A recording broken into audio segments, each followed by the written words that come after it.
karyawan baru di perusahaan tersebut. Nah, ini dia kan penalaran deduktif ya. Ini termasuk bisa kita buat jika P maka Q, seperti itu ya, jika Q maka R. Nah, jadi ada silogisme namanya. Oke, jika P, kemudian dia maka Q. Nah, jika Q maka R. Ini bentuknya seperti ini.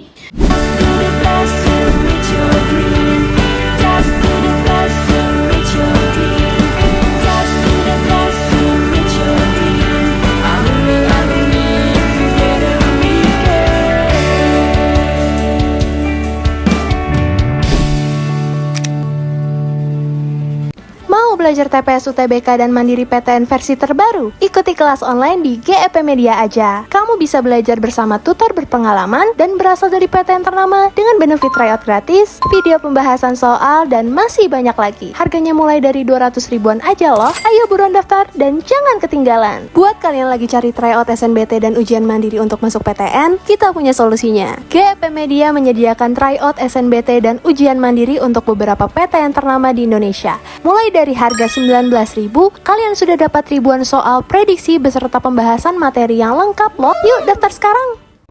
Halo semuanya, kembali lagi di channel YouTube GEP Media bersama aku, Kak Lia.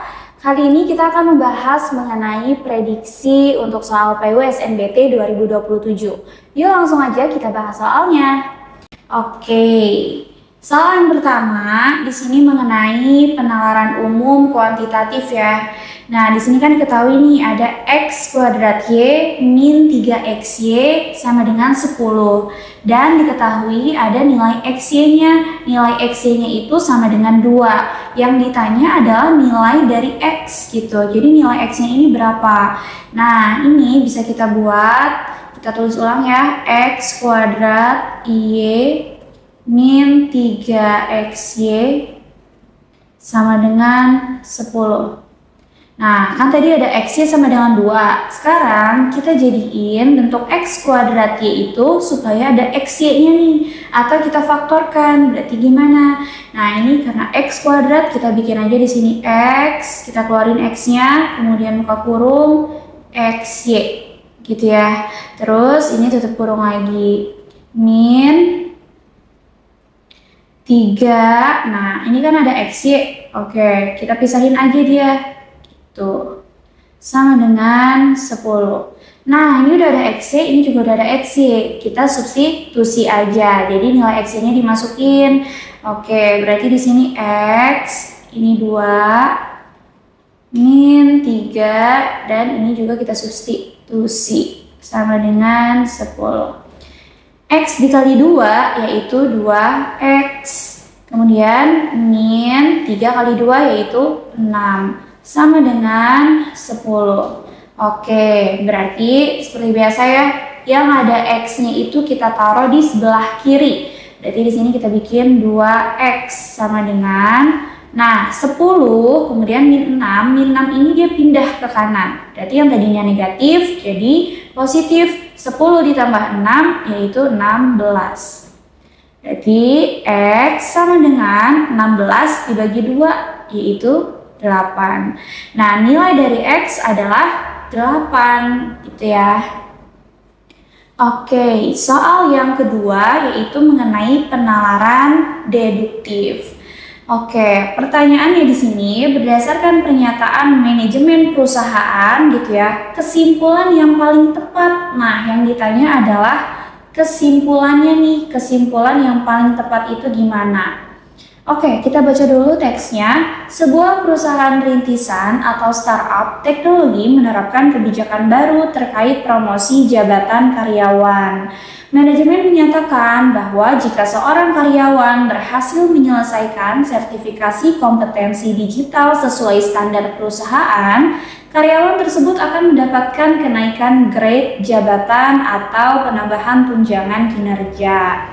Pernyataan ini menegaskan bahwa penyelesaian sertifikasi kompetensi digital menjadi indikator utama kesiapan karyawan untuk berkembang dalam perusahaan. Selain itu, manajemen juga menyatakan bahwa jika karyawan sudah mendapatkan kenaikan grade jabatan atau penambahan tunjangan kinerja, karyawan tersebut akan dikategorikan sebagai talenta unggulan sehingga berpeluang ditunjuk sebagai mentor bagi karyawan baru di perusahaan tersebut. Nah, ini dia kan penalaran deduktif ya. Ini termasuk bisa kita buat jika P maka Q, seperti itu ya, jika Q maka R. Nah, jadi ada silogisme namanya. Oke, jika P, kemudian dia maka Q. Nah, jika Q, maka R. Ini bentuknya seperti ini. Oke, sekarang kita tentukan P-nya itu apa? P-nya itu adalah karyawan menyelesaikan sertifikasi kompetensi digital sesuai standar, gitu ya. Nih, ternyata menegaskan bahwa penyelesaian sertifikasi kompetensi digital gitu kan menjadi indikator utama kesiapan karyawan untuk berkembang dalam perusahaan. Oke. Nah, di sini dibilang jika seorang karyawan berhasil menyelesaikan sertifikasi kompetensi digital sesuai standar perusahaan, nah ini berarti adalah P-nya nih, ya kan? P itu biasanya jika, Q itu adalah maka. Jadi jika P maka Q gitu ya. Nah, berarti Q-nya itu apa? Q-nya itu adalah karyawan mendapatkan kenaikan grade jabatan atau penambahan tunjangan kinerja gitu. Berarti mulai dari sini nih, ini adalah Q. Sekarang kita tentukan R-nya apa? R-nya adalah tadi ya. Nah, selain itu, manajemen juga menyatakan jika karyawan sudah mendapatkan kenaikan grade jabatan atau penambahan tunjangan kinerja, karyawan tersebut akan dikategorikan sebagai talenta unggulan. Oke, berarti di sini kita buat R-nya yaitu dia dikategorikan sebagai talenta unggulan, sehingga nantinya berpeluang ditunjuk sebagai mentor bagi karyawan baru di perusahaan tersebut. Oke, maka ketika ada jika P maka Q dan jika Q maka R gitu ya. Nah, sekarang kita perhatikan kesimpulannya apa? Kesimpulannya gitu kan. Kesimpulannya itu adalah ini karena Q sama ini dicoret aja gitu. Berarti kesimpulannya adalah jika P maka R gitu. Nah, kita lihat P-nya apa tadi? P-nya adalah jika seorang karyawan berhasil. Ya udah, cari aja kata kuncinya. Jika seorang karyawan berhasil. Nah, ini ya yang D ya. Jika berhasil menyelesaikan sertifikasi kompetensi digital sesuai standar perusahaan, itu kan nilai P-nya. R-nya adalah tadi ya, dikategorikan sebagai talenta unggulan. Karyawan tersebut dikelompokkan atau dikategorikan sama aja sebagai talenta unggulan. Jadi jawaban yang tepat itu yang D. Oke, selanjutnya soal yang ketiga yaitu mengenai penalaran induktif.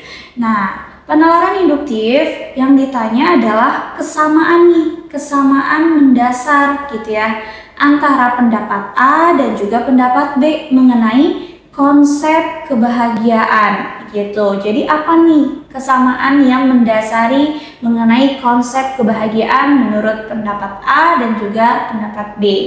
Kita perhatikan, menurut A, kebahagiaan adalah keadaan batin seseorang yang muncul ketika ia berhasil menerima dan mensyukuri segala hal yang terjadi dalam hidupnya tanpa terus-menerus membandingkan dirinya dengan orang lain. Ya, jadi dia kalau menurut A itu dia ya udah kebahagiaan itu adalah mensyukuri gitu kan segala hal yang terjadi dalam hidup tanpa membandingkan gitu ya, tanpa terus-menerus membandingkan. Oke, kalau menurut B, kebahagiaan itu adalah kondisi psikologis seseorang yang tercapai ketika ia mampu menjalani hidupnya sesuai dengan nilai-nilai yang ia yakini sendiri tanpa harus mengikuti standar yang ditetapkan lingkungan sekitarnya. Jadi kalau menurut B, ya udah kebahagiaan itu ya sesuai aja gitu kan dengan nilai-nilai yang emang dia yakini dia tuh bisa gitu tanpa harus mengikuti standar orang lain gitu. Itu menurut B. Jadi kesamaan yang mendasar apa nih? Kalau kita perhatikan gitu ya, dari definisi kebahagiaan menurut A ini, dia itu tanpa terus-menerus membandingkan dirinya dengan orang lain gitu kan. Terus menurut B, tadi definisinya itu kebahagiaan adalah tanpa harus mengikuti standar gitu kan, standar yang ditetapkan oleh lingkungan sekitar atau oleh orang lain gitu kan. Sebenarnya maknanya sama ya kan. Nah, Berarti fokusnya di mana nih mereka? Fokusnya keduanya itu sama-sama menekankan bahwa kebahagiaan itu ya bersumbernya dari internal diri kita sendiri, bukan dari eksternal gitu, bukan dari luar. Karena di A bilang gitu kan, tanpa terus-menerus membandingkan dirinya. Berarti dia fokus sama internalnya nih, diri dia sendiri. Dan menurut B juga sama, tanpa harus mengikuti standar yang ditetapkan oleh lingkungan sekitar. Jadi keduanya menyatakan bahwa kebahagiaan itu ya udah gitu berasal dari internal atau dari diri dia sendiri, bukan eksternal gitu. Jadi jawaban yang tepat yaitu adalah opsi yang C. Kebahagiaan adalah keadaan batin yang bersumber dari dalam diri dan tidak bergantung pada penilaian atau standar eksternal. Oke, nah ini udah ada soal yang kakak siapin. Coba teman-teman kerjain dan tulis jawabannya di kolom komentar. Oke, sekian pembahasan dari kakak. Semoga bermanfaat untuk teman-teman semua. Jangan lupa untuk like, comment, subscribe, dan share channel YouTube GEP Media. Bye-bye.